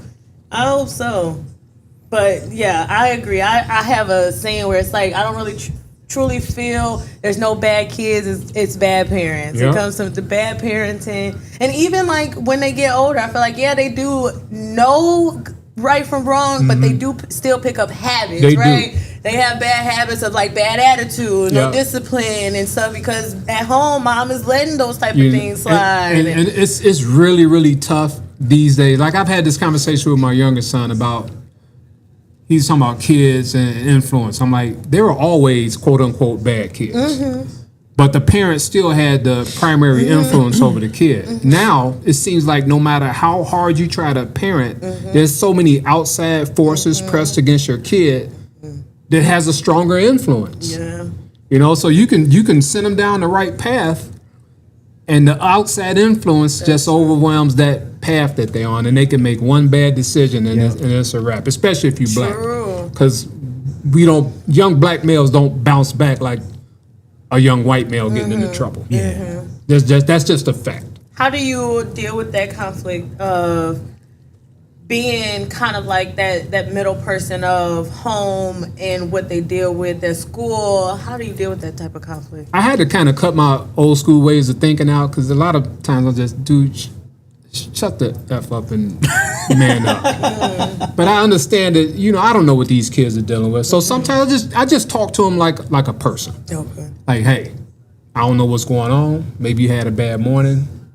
First thing I do is pull them to the side. Right. Because that whole trying to bust out somebody in front of a crowd, that's never going to go well. Oh, I say all the time, it's never going to go well. Coaches I've seen do that, and I try to I don't correct them in front of the boys, because you also don't do that, but it's like, sports is a wee bit different, but not a whole lot different. Tearing them down in front of everybody is like, and you know what? Sports is a different animal. Okay. And I always say this too, is like, there's work. I mean, if you're a bully as a kid and nobody addresses it and you become an adult, and then you're a bully at work.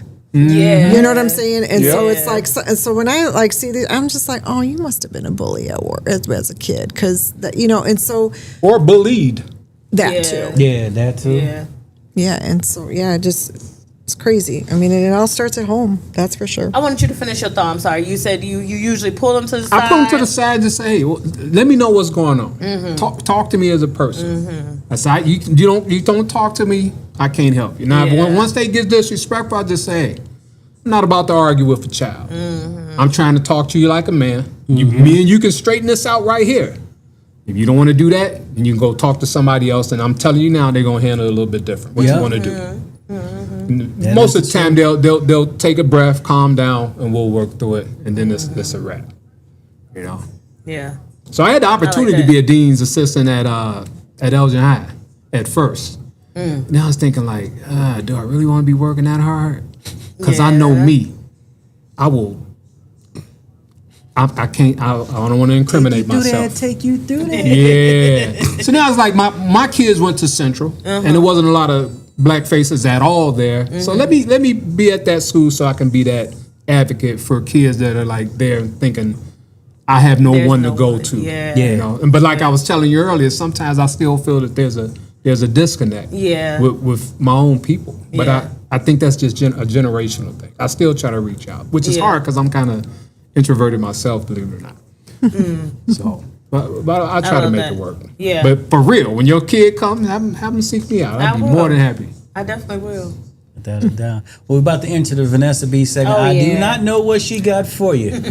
Ready for it. But I just got a few questions. A few, what are they, like, metaphors or? yeah. Is that what they're called? Like, It's you gonna lose your black card. let's see how strong it is. That's what she tell me. It's for both of y'all, but Okay. He can You take Latina, a, correct? Lose a Mexican guy? yeah, no, I'll just say this. we gonna- Like, I we gonna talked get enough, Brandon so going. Charles can take over right now. Well, I'm It's gonna get the shark card, man. Okay, so we're in a room and nobody is speaking, but black people is about to get on the roller coaster. What they say? AS. Who? AS is the abbreviation. What would a black Oh, person? shit. Yep. Okay. He laughing because it's true. Yeah.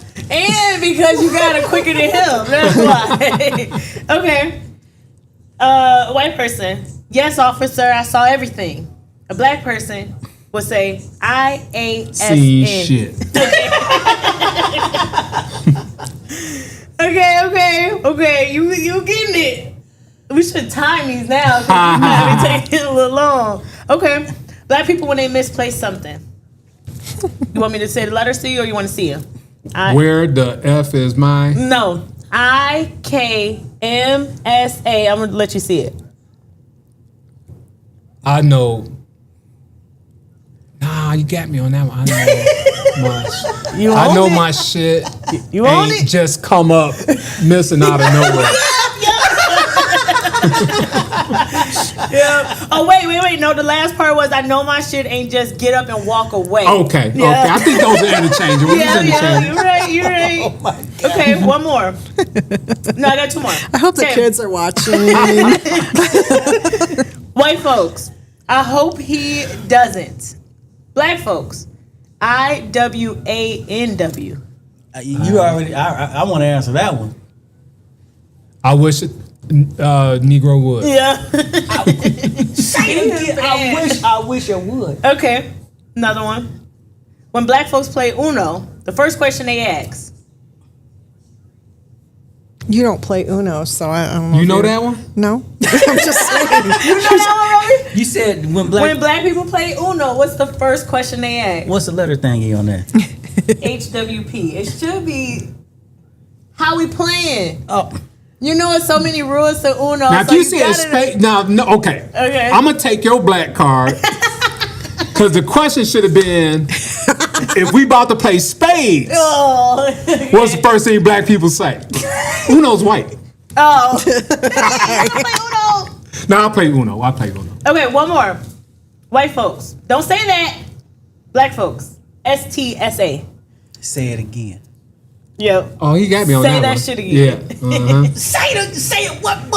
Yeah, you definitely got more than Roby where he begin. Hey, you see where I live at, right? I've been out here too long, You see where he work at. You talk about. but I still don't eat mayonnaise on my sandwiches. Yeah. Anyways, what's going on this weekend? Y'all know football per usual. I'm yelling my spiel. It's the first weekend for. Go ahead, mama. You're going to pack your lunch, right? Cause this gonna First be a weekend. long weekend. Our girls flag football is their first weekend playing at Drake Field, so y'all definitely come and support them, show out for them. This their first game, their home game. So yeah, come out, show them some love, let them know that we on their side. And then after that, we got the boys tackle. It's their first weekend of their games. I know most of them will be in Humboldt Park. Some of them will be at Gilbert's playing. Time out. They finna go to Argonauts. Humboldt Park. Yeah. Who? We played the Elgin is in Humboldt Park. Yeah, we in Humboldt Park on Saturday. Black and gold jerseys. Black and gold. Wow. And we play the Humboldt Park Patriots. Yeah, let's see how many. It is black and gold too. The jersey is like straight, like yellow, that solid yellow, like that with the black. Yep. Does your son play for Elgin Steelers. But will he be playing for his middle school? Yeah, he also plays for them as well. Okay. So this year has actually been a little tough. It was my push for him to play for the middle school because I want him to get prepared for the high school. Yeah. Like I want him to learn their routes, learn their ways, things like that. But it's also his last year playing for youth football, so he wanted to play with his homeboys. He in that little mix of trying to do what's right for him, but also stay rooted. So he playing with the Elgin Steelers as well. Okay. Nice. So you just have a boy and a girl? Yes. Okay. I have a young girl. She played with the flag, and then I've started the program, Elgin Lady Legends Girl Flag Football Program. Nice. Oh, that's So, cool. yeah. Cool. So, Tell her yeah. to stick with it, because if you stay in 301, the flag football team had like 80 people try out. They had to have like an A, B, and almost a C team because so many people try out. Yeah, it's becoming It's a getting real bigger and thing. bigger every year. Yes. Even like how our program it's the first year for youth. We got 3 solid teams, like 4, and then like came second week, we had to turn some girls away because we've done ordered everything. We had our game coming up, so it was like there was no way they would have been ready for us. So I know come next year it's going to be a big thing. So I'm super excited for that. So y'all know for sure, check everybody's schedules, check everybody's page. I'm posting everybody's schedule. If any of y'all is close to any of the locations, go show love to these kids. Let them know that we on their side and we are here for them. Besides that, Love on the Line is coming up. I'm so excited for that. Before Love on get the y'all Line. tickets. Yeah, before Love on the Line, we got the basement. That is what, next weekend, correct? That's next weekend. Yep, next weekend in Carpentersville. We got the flyers on our pages, so make sure y'all show love to that. That is a free event. You do have to get tickets for Love on the Lawn, so don't forget that. I do also want to mention that Festival Park is still doing their movies in the lawn. Y'all go check that out because they be having cotton candy machines, popcorn machines for the kids, slushies, face painting. It's not just movies. But even just sitting on the lawn and watching the movies is actually a vibe. They got Charlie and the Chocolate Factory tomorrow at Festival Park. Again, the flyer is on my page. It's free? It is free. That's budget conscious. It is free. No, seriously. Budget Seriously. conscious. What I've done this summer is been on Groupon a lot. I've got we've done kayaking. Yeah. We went to the city on There the it is. city bus tour thing. Nice. Yes. Groupon, definitely. Also, one of my favorite DJs, Hip Hop Anonymous, is going to be at Martini Room tomorrow. You ain't gotta lie, Chris. So y'all go check him out at Martini Room. But yeah, other than that, save that money. We want to do what we do when the kids get older. We want to be able to live our life for as long as we can live financially free. Yeah, That's right. Yeah, that's all I got for this weekend. Without a doubt. I definitely appreciate y'all coming by, stopping by, sharing y'all knowledge, sharing y'all life experiences with us. Thank you for having Appreciate it. us. Yes, It's our without a pleasure. doubt.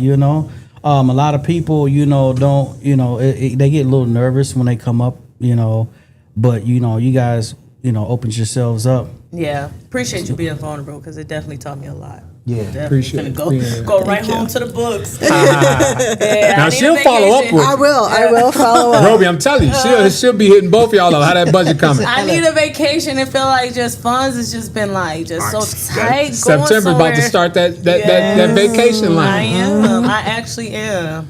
I Yep. need it. Birthday coming up. And then it's like all in the middle of holidays and stuff. I've already planned on getting like a holiday job. A lot of places hire during the holidays. So I'm going to get that, use that money for the holiday money. Like, got to figure it out. Yeah. Got to Yeah. figure it out because I am tired of just complaining about it and just, being frustrated about it. It's like, nah, we got to figure something out. Yep, for we gotta sure. do our part. Yeah. Well, all right. So next time, my theme song wouldn't come on, so I don't know. It's always a technical difficulty. But peace and blessings to you all. Thank you so much. Thank y'all. All right. Appreciate Till it. next week, man. Y'all be smooth, be safe. See y'all later. Bye, y'all. God bless. One of these things is gonna take us out. I can't see.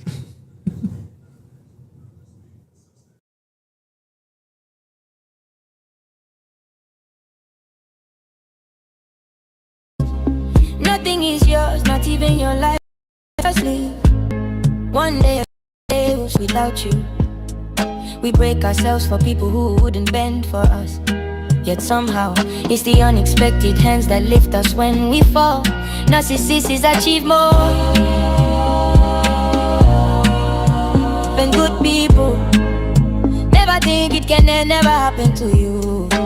Everything never thought is a lie. The actual things are not taught, and that's the world we live in. Consistency does not guarantee success. It's not always about working hard.